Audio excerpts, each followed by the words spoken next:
L'eau est à la fois un milieu de vie pour une multitude d'organismes et une ressource menacée qu'il est indispensable de protéger. En effet, cette ressource et les milieux aquatiques sont soumis à la pression des activités humaines comme l'agriculture, l'industrialisation ou la chenalisation et aux effets des changements climatiques. Depuis la loi sur l'eau de 1964, l'eau est gérée par grands bassins hydrographiques et les investissements portent principalement sur des aménagements. Les mesures environnementales se renforcent ensuite dans les années 90.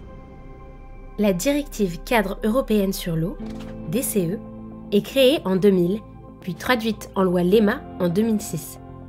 Elles sont mises en place pour protéger et améliorer la qualité des masses d'eau tout en tenant compte de leurs usages.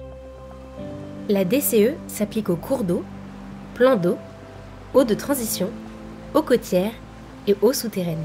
Elle oblige les États à rétablir non seulement la qualité physico-chimique et hydromorphologique de l'eau, mais aussi le bon état biologique des milieux, sous peine de contentieux et d'astreintes. En effet, avec la DCE, la qualité de l'eau jusqu'alors évaluée sur des mesures physico-chimiques prend une dimension environnementale plus large, en plaçant la biologie au cœur de son évaluation. Mais l'objectif de rétablissement du bon état écologique des masses d'eau, fixé par la directive, pose de nombreuses questions. Qu'entend-on par bon état écologique? Comment le rétablir? Quelles références choisir? Comment utiliser la biologie pour mesurer l'impact des pressions anthropiques sur l'état des milieux aquatiques? Autant de questions qui nécessitaient des réponses scientifiques. Les bioindicateurs permettent de faire le lien entre la santé des biocénoses et la qualité de leurs habitats. Complexes à construire, ces outils mathématiques nécessitent une connaissance pointue de la biologie des espèces. Pour évaluer l'état écologique d'une masse d'eau, il faut pouvoir la comparer à une masse d'eau de référence équivalente, peu dégradée.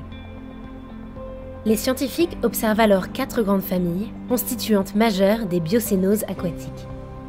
Le phytoplancton, les macrophytes, la macrofaune invertébrée et l'ichtyofaune. Les espèces ne se distribuent pas au hasard de la source à la mer. Leur abondance, leur diversité et leur composition sont interprétées en fonction des caractéristiques de la masse d'eau. Autant de liens entre l'état des biocénoses, celui de leur milieu et les pressions liées aux activités humaines que les scientifiques ont progressivement établis au cours de leurs recherches en métropole et dans les départements d'outre-mer. Avec la physico-chimie et l'hydromorphologie, la bioindication permet de qualifier l'état écologique des milieux de très bon à mauvais. Les données sont relevées sur un réseau de sites de surveillance mis en place par le ministère de l'Environnement, l'OFB et les agences de l'eau. Sur chaque site, on prélève des échantillons qui permettront de calculer les bioindicateurs et de suivre la qualité des écosystèmes aquatiques. Toutes ces données nationales sont ensuite stockées dans des bases de données. L'état écologique des masses d'eau est évalué tous les 6 ans et les valeurs d'indice sont transmises à la Commission européenne par le ministère en charge de l'environnement. Parallèlement, les plans d'action qui listent les nouvelles mesures à appliquer sont définis ou réajustés. Cette démarche résulte de la co-construction entre scientifiques, gestionnaires et politiques pour trouver l'équilibre entre les ambitions environnementales de la DCE, les contraintes opérationnelles et les dynamiques économiques et sociales des territoires. La mobilisation d'une large communauté scientifique a permis des avancées notables sur la connaissance des communautés aquatiques et de leurs réponses face aux différentes pressions, ainsi que l'établissement de mesures prioritaires ayant un effet positif sur les biocénoses. Grâce à cet éclairage, l'évaluation de la qualité de l'eau s'est considérablement améliorée, renforçant l'efficacité d'une politique publique environnementale d'envergure.